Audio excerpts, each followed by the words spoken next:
பறவைகள், மிருகங்கள் எல்லாவற்றையும் போஷிக்கிற தேவன் உங்களை கைவிட்டுருவாரா? அதை விட நீங்கள் விசேஷமானவர்கள்னு இயேசுவே சொல்கிறாரு.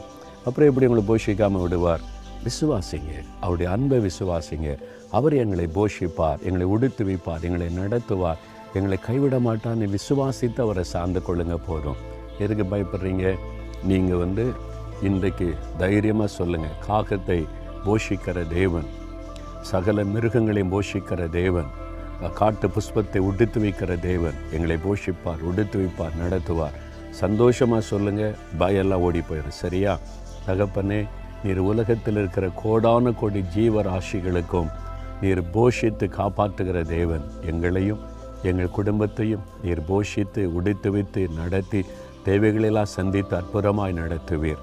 உம்மை விசுவாசிக்கிறோம். உம்முடைய வல்லமையை, அன்பை, உம்முடைய பராமரிப்பை நாங்கள் விசுவாசிக்கிறோம். ஒரு நாள் நான் சந்தேகப்பட மாட்டேன், சோர்ந்து போக மாட்டேன். எங்களை போஷித்து காத்து நடத்துகிற தேவனுக்கு ஸ்தோத்திரம், ஸ்தோத்திரம்.